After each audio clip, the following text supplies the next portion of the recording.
ॐ गजाननं भूतगणादिसेवितं कपित्थजम्बूफलसारभक्षितम् उमासुतं शोकविनाशकारणं नमामि विघ्नेश्वरपादपङ्कजं सरस्वति नमस्तुभ्यं वरदे कामरूपिणि विद्यारम्भं करिष्यामि सिद्धिर्भवतु मे सदाशिवसमारम्भां शङ्कराचार्यमध्यमाम् अस्मदाचार्यपर्यन्तां वन्दे गुरुपरम्परां श्रुतिस्मृतिपुराणानाम् आलयं करुणालयं नमामि भगवत्पादं शङ्करं लोकशङ्करं शङ्करं शङ्कराचार्यं केशवं बादरायणं सूत्रभाष्यकृतौ वन्दे भगवन्तौ पुनः पुनः ईश्वरो गुरुरात्मेति मूर्तिभेदविभागिने व्योमवद्व्याप्तदेहाय दक्षिणामूर्तये नमः।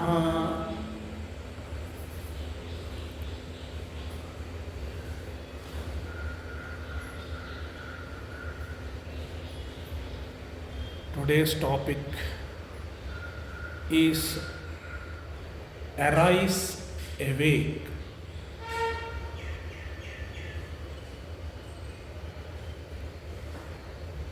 There is a popular statement of Swami Vivekananda: arise, awake, and stop not till the goal is reached.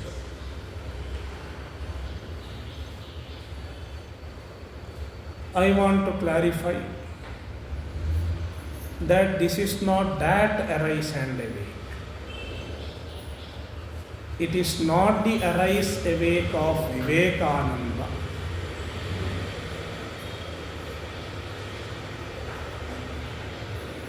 By arise awake, I am referring to a mantra in Kathopanishad, a line in Kathopanishad: Uttishtata Jagrata Prapya Varan Nibodhata. The first word is Uttishtata, arise. If you translate Uttishtata, literally it is arise. And Jagrata, awake, wake up.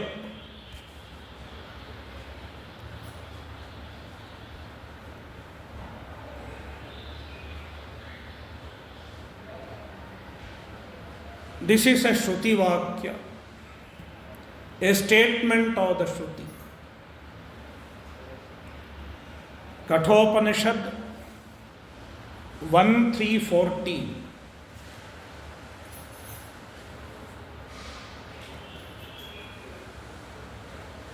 Shankaracharya says the Shruti is advising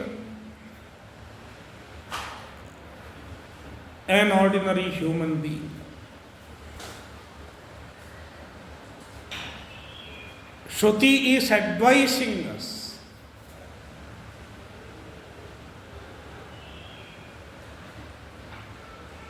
Shrutihi anukampaya aha matravat. Shruti is like a mother. Like a mother, the Shruti advises us with great compassion. Anukampaya, with the compassion.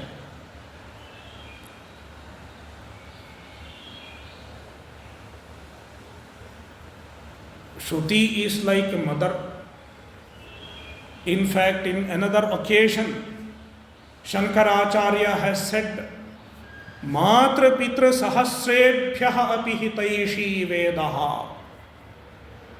The Vedas are greater well-wishers than thousands of mothers and fathers put together.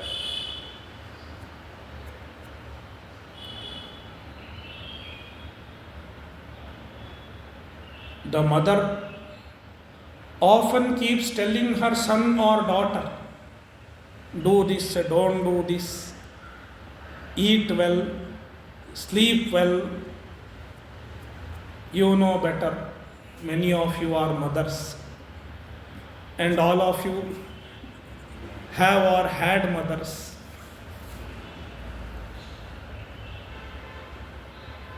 Shruti suggests with the great compassion as a well-wisher.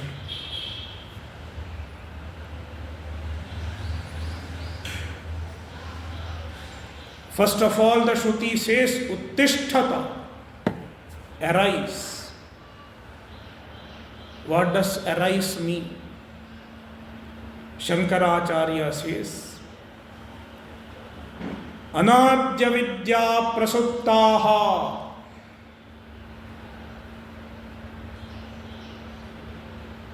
Atmajnanabhimukha bhavata.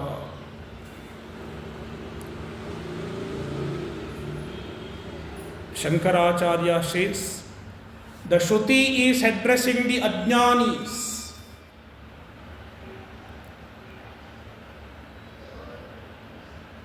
Anadyanidra prasuptaha. Ajnana is compared to sleep. Ajnana is like a sleep. Nidra. Ajnana nidra. Avidya nidra. Avidya is like a sleep. Those who have studied Mandukya Upanishad know this very well. Nidra and Swapna. Even Jagradavastha is like Swapna. Because even in this waking state, we have Anyatha Grahana. We have misconceptions.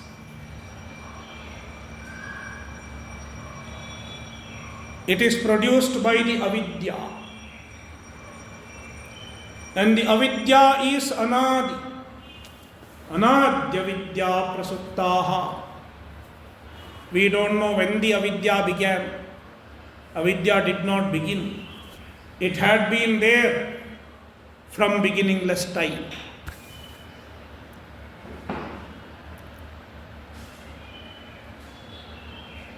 And we have all been sleeping in avidya, without even knowing that we are sleeping.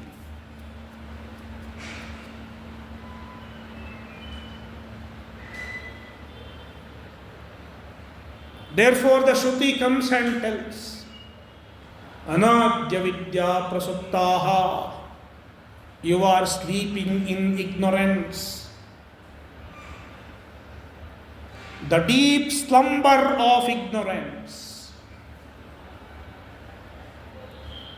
Uttishtata. Wake up from the avidya. What is waking up?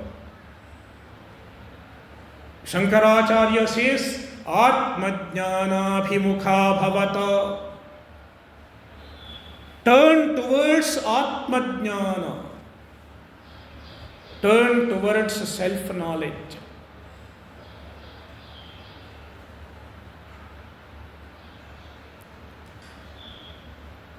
It is not easy to turn towards self-knowledge.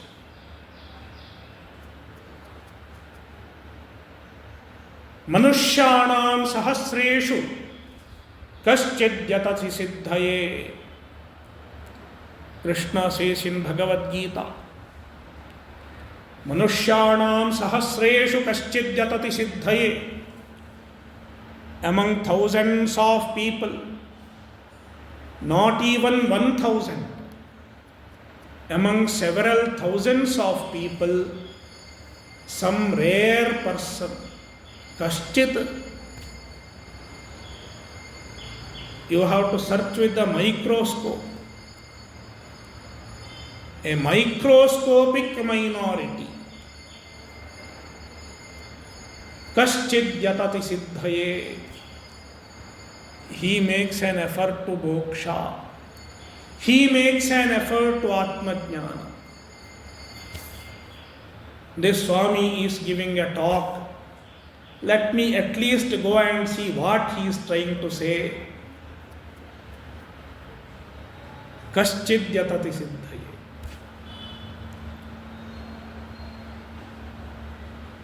Even if it is given free of cost.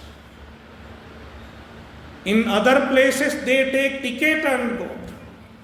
Movie, they will take 15 rupees, 20 rupees ticket. Not 15, 20 rupees? Huh?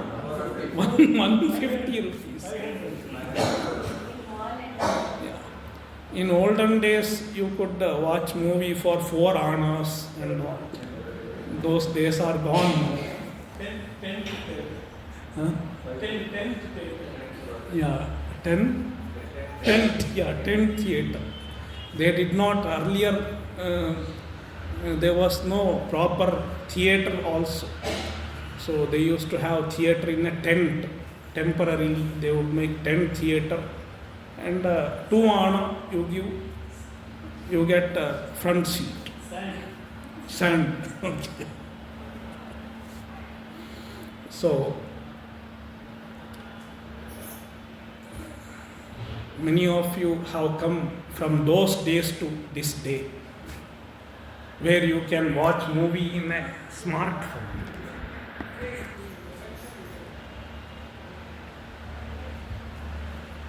So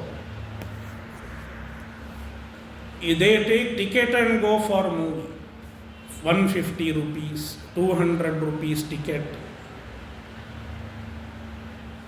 Whereas if Atmajnana is given even free of cost, people are not interested.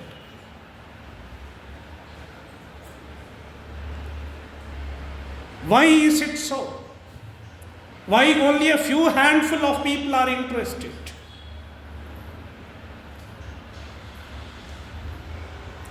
The answer is given in the Shastra itself. Kathopanishad itself gives the answer.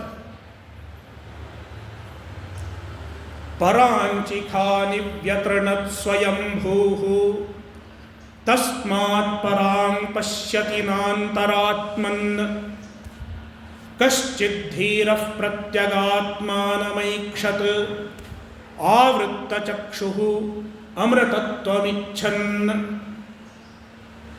Paranchikha nivyatranat swayambhuhu.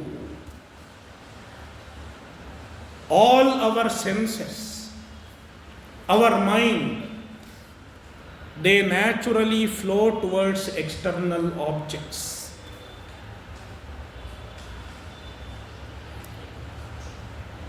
Meaning, we naturally seek happiness in the external objects, in the external world.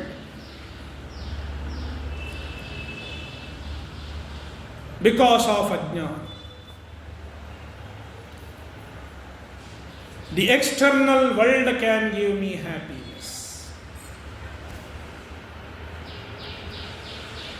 Different objects in the world can give me happiness. And the Shastras divide it into 3 eshanas. Putraishana, Vittaishana, Lokaishana. Shastras talk about 3 types of desires. Putraishana literally means desire for a son. Son implies all relations. We seek happiness in relations. Relation can give me happiness. Son can give me happiness. Daughter can give me happiness. Husband or wife can give me happiness. And if there is no other relation, you try to make a relative around you. New relation.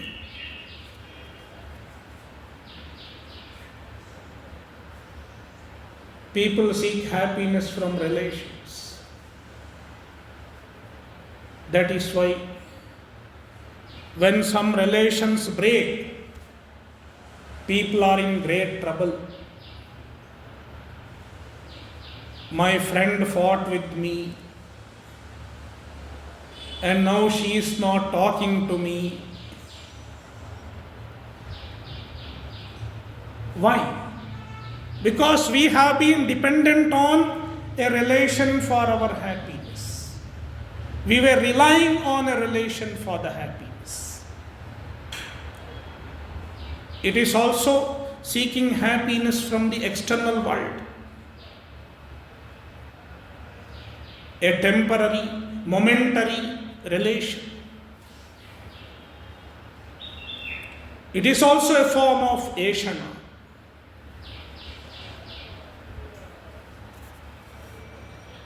Then the Shastra talks about Vittaishana, desire for Vitta, wealth, money. Money can give me security. Generally, desire for money is for security. Money gives a sense of security.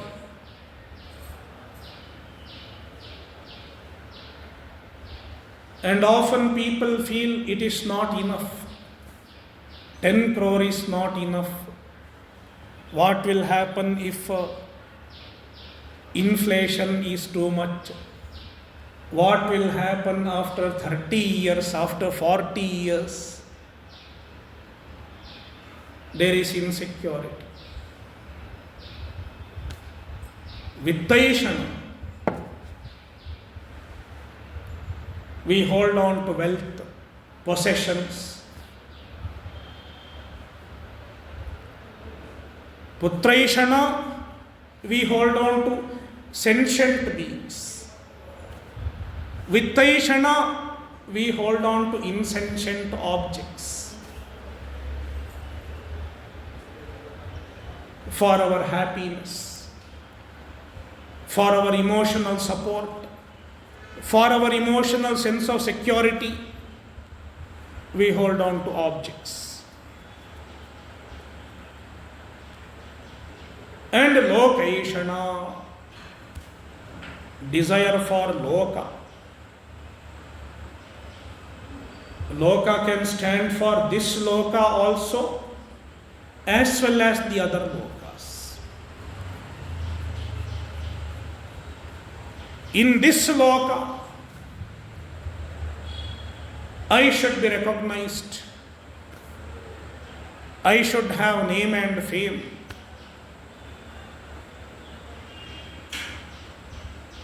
It is a form of location. The people should honor me, respect me, recognize me.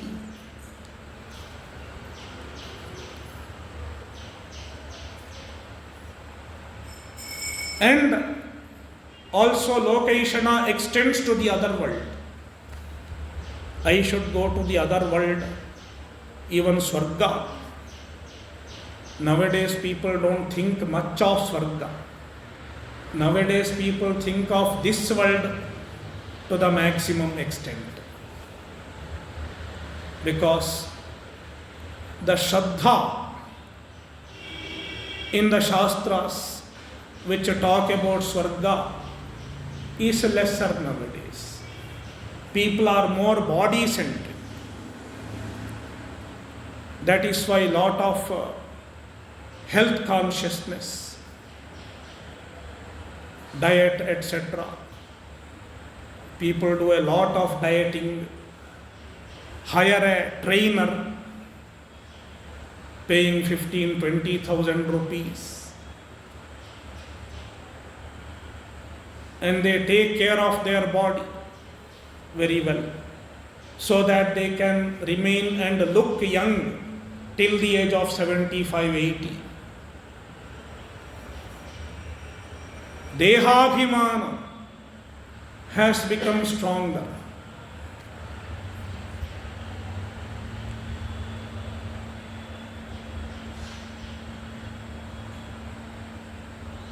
In a society where dharma is the main predominant purushartha, you can see lesser dehabhimana.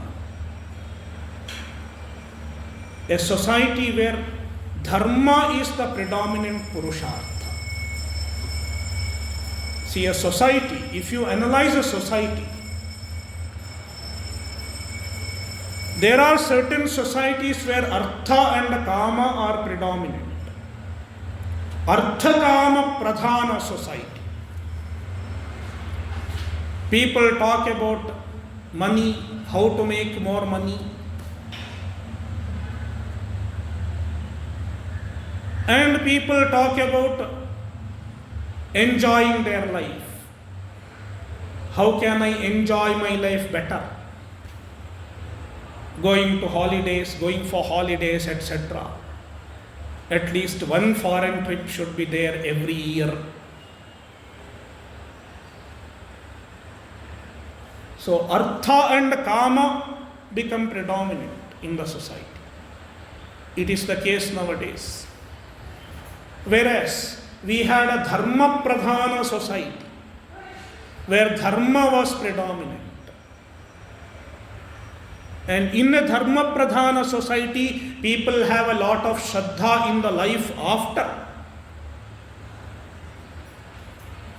In the life after death. After this janma, I will have another janma. And in that janma, I should be happier. And that is why they would follow the line of dharma. Do dana, do yajna, do the duties properly, despite all difficulties, sacrificing their personal interests, sacrificing their personal likes and dislikes. Therefore, in a dharma pradhana society, there is a desire for other lokas. Let me go to other loka, higher loka, and there I will get better happiness.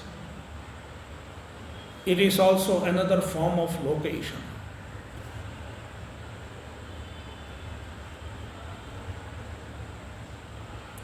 Putraishana, Vittaishana and Lokaishana. As long as there is ajnana, a human being is a slave of these three Aishanas.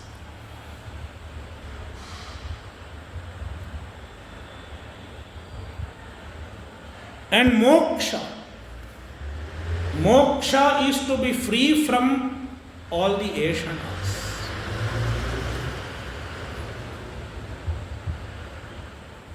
As long as the Aishanas are very strong, we are looking at the external objects. We are relying on the external objects for our happiness. We are relying on the world for our happiness. That is why some people use the word extrovert. extrovert and introvert. These two words are used in a particular sense in an ordinary context, in a general context. In a general context, who is an introvert? If somebody is very shy, he doesn't want to discuss too many things, he wants to keep to himself, then he is called introvert. They will say he is introvert, he doesn't speak much, he is staying quiet. Whereas who is an extrovert? When he speaks too much, interacts with other people, then he is called extrovert. Keeps going out always, he is extrovert. It is the understanding of the words introvert and extrovert in a general sense. From the standpoint of Vedanta,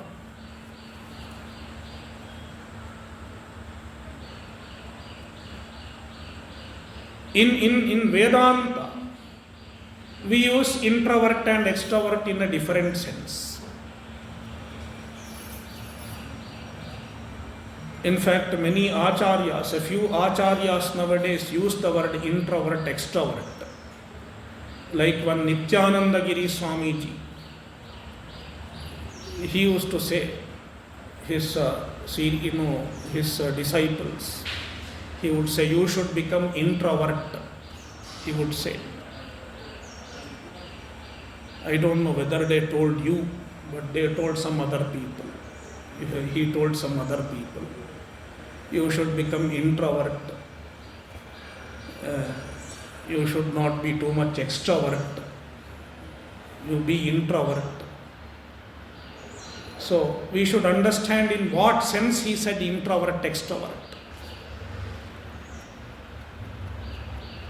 From the standpoint of Vedanta, if you are seeking happiness in the Atma, if you are seeking happiness in Paramatma, you are an introvert.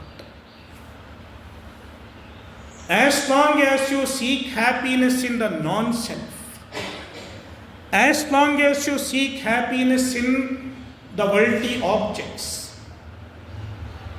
you are an extrovert.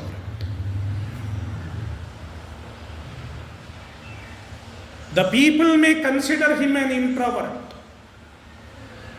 Nowadays you find many introverts.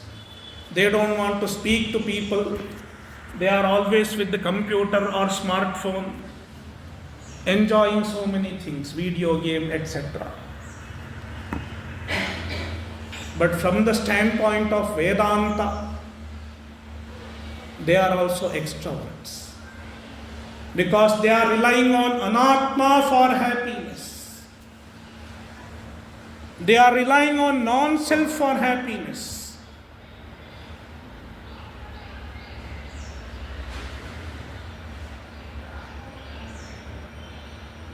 Therefore, from the Vedantic standpoint, an introvert is one who seeks happiness in the Atma, in the self, in the Paramatma.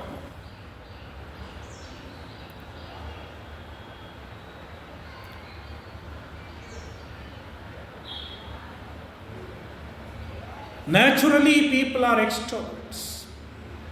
Extroverts means they seek happiness in the anatma, in the non-self, in the material external objects.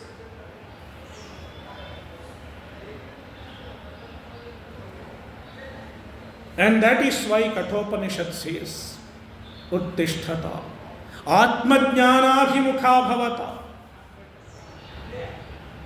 Stop seeking happiness in the anatma. Stop relying on the external objects for your happiness.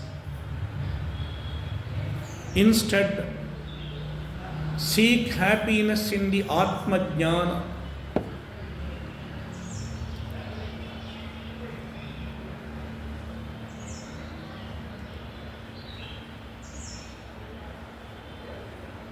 It is not easy. It is not easy to get Atmajnana. It is not easy even to commit oneself to Atmajnana. Commitment to Atmajnana is very rare. Even those who listen to Vedanta once in a while or regularly once or twice a week, how many of them are really committed to Atmajnana? I want moksha and moksha alone. It is not easy.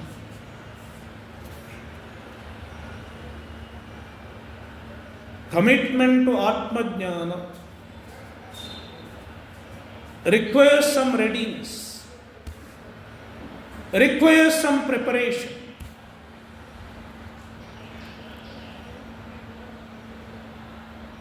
Only when there is intense thirst for Atmajnana, one can truly commit to Atmajnana. There has to be intense thirst for self-knowledge.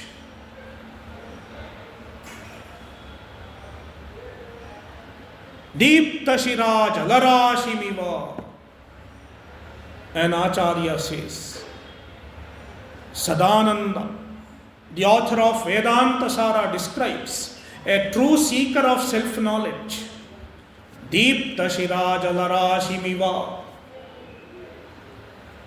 Suppose somebody's head is burning, then he is searching for water. My head is burning and I am looking for water to extinguish the fire on my head. What will be my eagerness to find water? I cannot wait.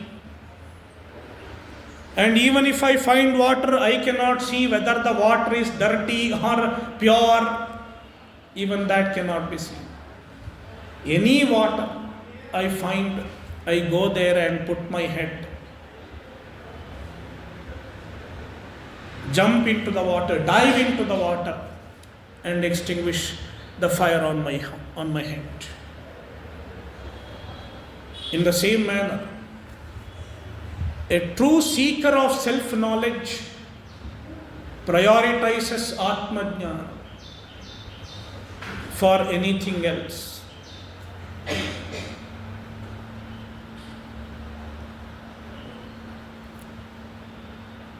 And it is called Vividisha or Jijnasa.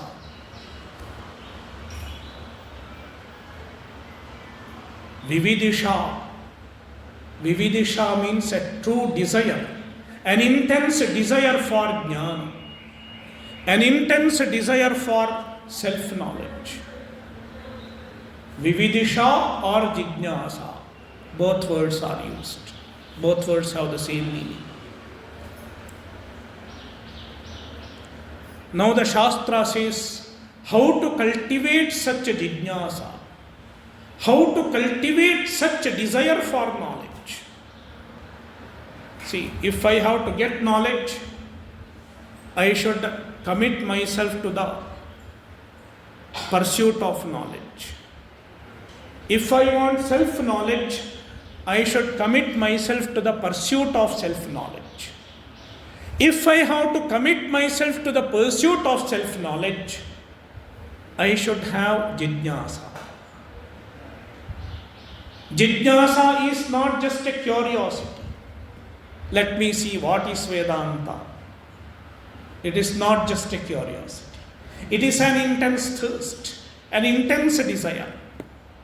How to cultivate it? Brihadaranyaka says, Tametam Vedanuvachanena Brahmana Vividishanti Yajnena Danena Tapasa Anashakena.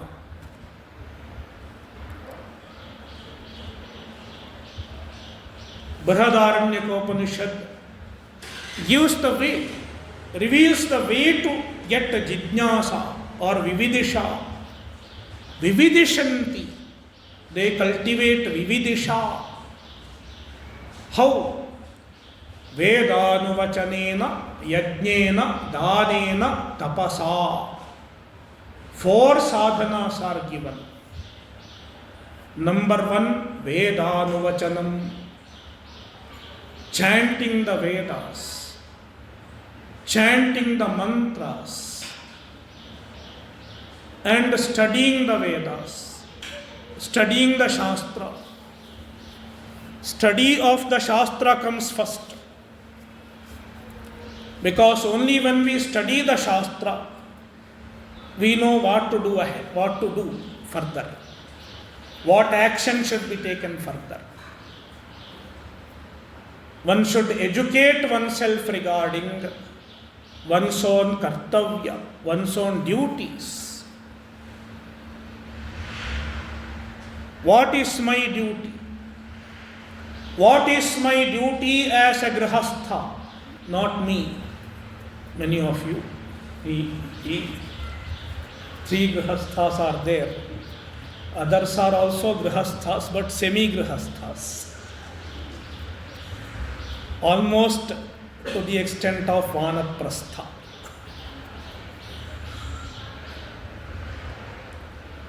These 3 are young grihasthas. So, as a grihastha, what are my duties? What are your duties?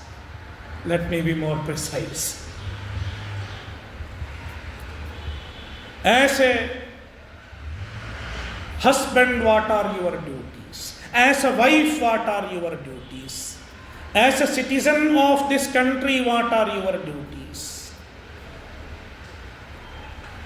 As a member of this society, what are your duties? As a human being, any human being, what are your duties? All these things have to be understood properly. What is my dharma? Your duties, what you are supposed to do is your swadharma. Krishna uses the word swadharma. Swadharme nidhanam sheyaha paradharmo bhayavaha. It is better to die performing one's swadharma. Meaning, one should not compromise with one's swadharma at any cost. Pranatyayepi. Even when there is danger to one's own life, one should not give up one's swadharma.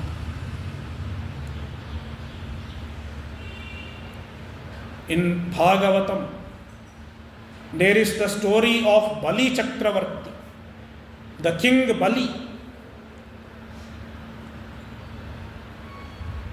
King Bali promised to Vamana, I will give you 3 feet of land. 3 feet of land.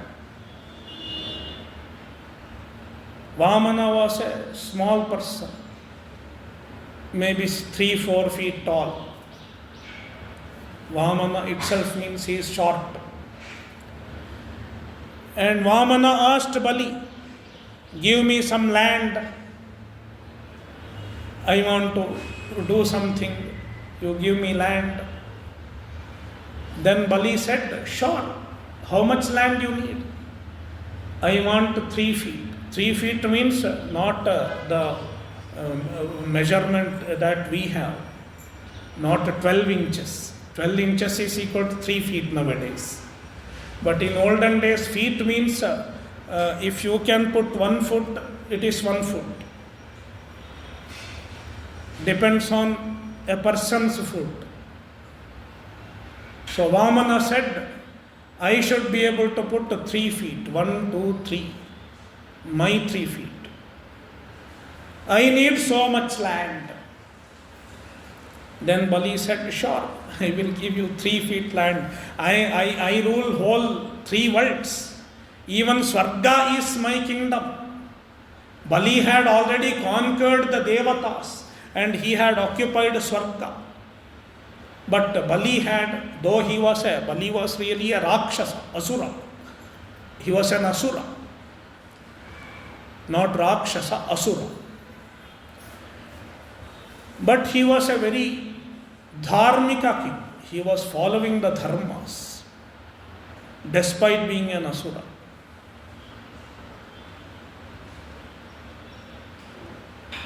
Even there were good Asuras, Dharmika, who followed the dharma, who followed all the values. Such Asuras were there. Even Prahalada was one of them. So, Bali promises to Vaman, being a very charitable king, whole 3 worlds are mine, giving you 3 feet land. It is not a big deal. Then Vamana said, okay, fine, you have given me, promised me. Then let me start measuring now.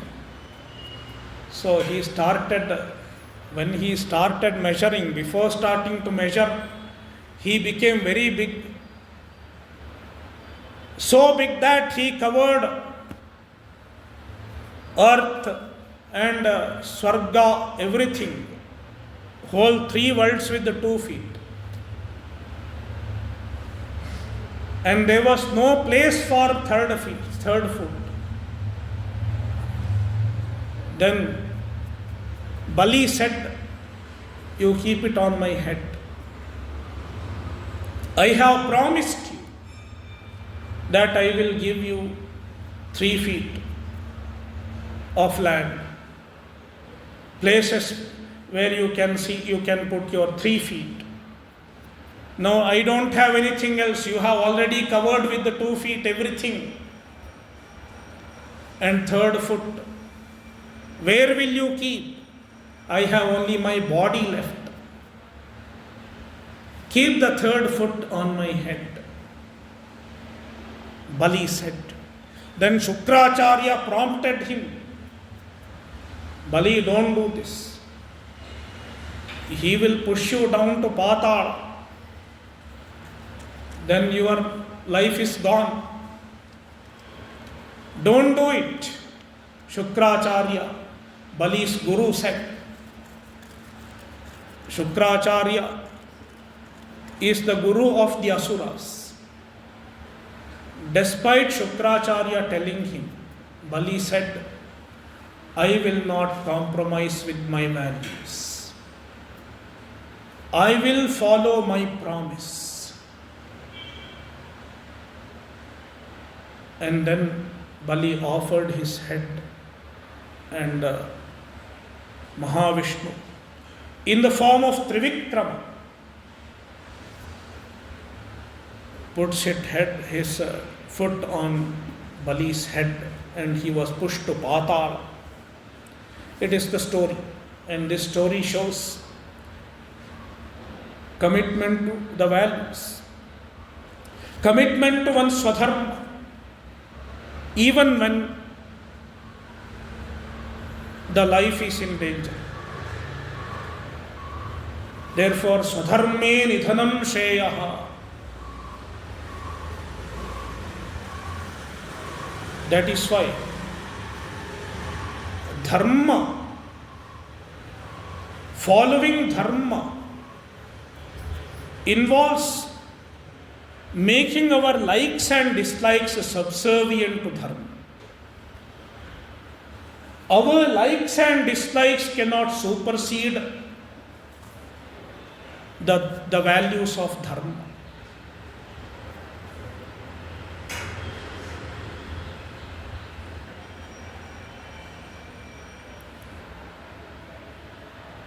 Therefore, performing Swadharma, one's duties, which also include yajna, dana and tapas.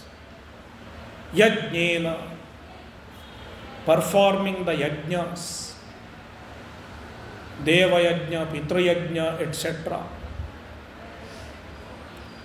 Danena,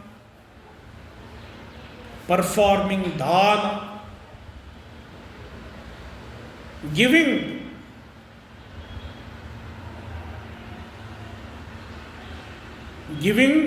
substantially, generously, not giving peanuts. In our Shastra, in our Itihasas and Purana, you find the kings performed Vishwajit Yajna. There was a yajna called Vishwajit Yajna. And Vishwajit Yajna is called Sarvamedha, Sarvasva Dakshinam. All your wealth is given. Nothing is left. The balance has to be zero. Such yajna is called Vishwajit Yajna. Kalidasa talks about Raghu. Raghu performed Vishwajit Yajna. There is a very interesting episode in Raghuvamsha. Raghu performed Vishwajit Yajna. And he gave up everything, all that he had, even the golden vessels that he was eating, even the golden vessel that he was using to eat, and the golden vessel that he was using for performing puja, even that was given. Then there was a boy. Boy means a brahmachari. And this brahmachari had just completed his education in the Gurukula. And then he has to pay his Guru Dakshina. He wanted to give Guru Dakshina after completing his education. But he didn't have money because he was still always in the Gurukula. He has not yet earned money. Then how will he give Guru Dakshina? He goes to the king, Raghu. Raghu was Rama's great grandfather. Rama's father is Dasharatha. Dasharatha's father Aja. Aja's father Raghu. And Raghu's father was Dilipa. This is the lineage. So, he goes to the king Raghu. And when he went to the king Raghu, Vishwajit Yajna was just completed. Perhaps 1 or 2 days back. And then what he had nothing, no money, nothing. And Kautsa came, a brahmachari, a brahmana. He came and Raghu had to worship him. Atithi puja. Kautsa came as Atithi. Kautsa was the disciple of Varatantu. Raghu had to worship him, do his puja, pada prakshalanam, etc. Pada puja. But he did not have golden vessels. Otherwise he would do with the golden vessel, being a king. Golden or copper. Nowadays they do with copper vessels. He didn't have golden vessel or copper vessel. That is why Kalidasa says, Samranmaye vita hiranmayatvat patre nidhayarghyamanarghashilaha. He brought water, arghya, with the water and all the puja items to honor Kautsa. He brought with the earthen vessels, Mrinmaya Patra. That means he has given to that extent, Sarvasva Dakshinam. Of course, it may not be practical nowadays, but what it means, one should give very substantial. A substantial portion of one's earning and one's saving should be given for some noble cause. As charity, as dana.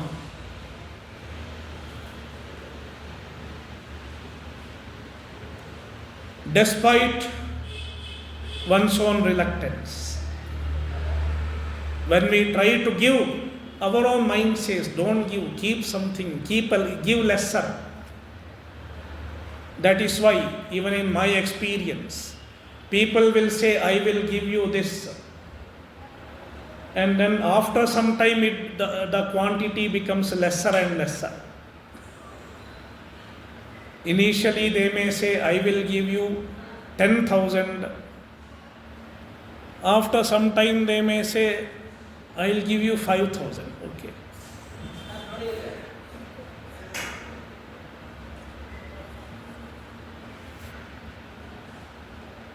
There is reluctance because our natural tendency is to possess.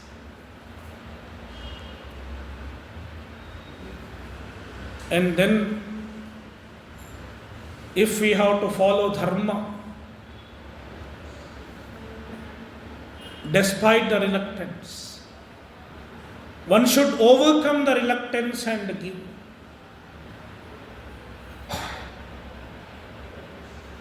Danena, giving, and tapasa,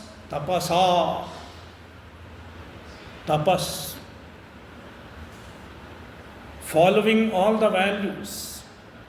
See, tapas, everyone cannot perform upavasa on Ekadashi. Full fasting on Ekadashi also is difficult. Even phalahara is difficult for many people. Generally, tapas means kricha and chandrayana. Traditionally, tapas means kricha, chandrayana, etc. You do fasting. You sleep on floor. Live without stitched cloth. Live without any stitched cloth, etc. People used to perform such tapas. Now the body has become weaker. It is used to certain amount of luxury. And diseases are many. Many people, majority of the people are declared diabetic. HbA1c is above 6.5 is diabetic. I don't know whether it is really diabetes, but according to the report, it is diabetes. So many people are diabetic from that standpoint, from that standard of measurement. Therefore, performing such tapas is difficult because the health may not permit sometimes. Then what is the tapas? Following all the values of the Shastra, despite temptations, against all difficulties, is the greatest tapas. Like following the value of truth, sticking to truth, adhering to truth all the time. Often there are temptations. All of us speak truth when it is convenient to us. That's why most of the time we speak truth. But then there are occasions, there are temptations. If I tell a lie, I can escape.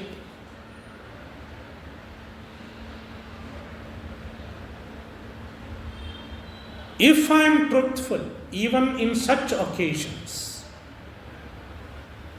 then I am holding on to the value of truthfulness. Therefore, following all the values and performing one's duties despite difficulties, despite challenges, is the greatest form of tapas. It is easier to fast for 3 days. Many people fast for 3 days and even 3 months also. I know a few people who fast for 3 months only with some vegetable juice. There is one Swami Basavananda. Incidentally, I am telling. One Swami Basavananda is, he is propagating fasting for 3 months, etc. 1 month, 3 months, 60 days. You can Google out. So, very prolonged fasting. Many people are doing it also, for the sake of health benefit, of course. It is easy to fast, means easy in the sense, not as difficult to fast as sticking to truth all the time. It is more difficult to stick to the values, follow the values laid down by the Shastra, like Satya, Ahimsa, generosity, compassion.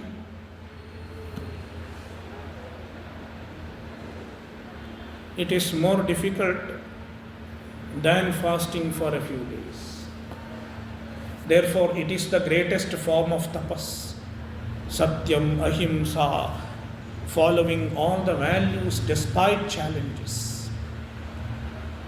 Therefore, through yajna, dana and tapas, one cultivates intense desire for Atmajnana.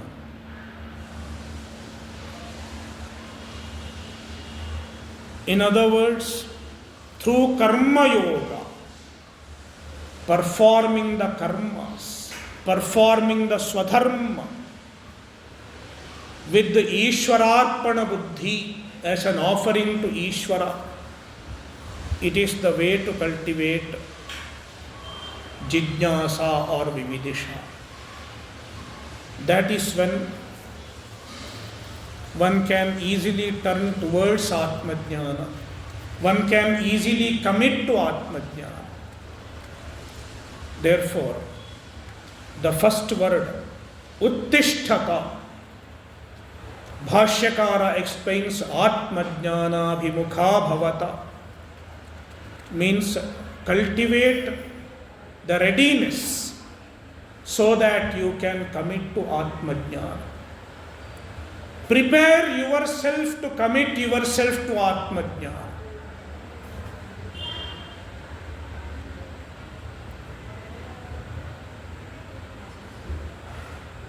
We will continue the same topic next Sunday also.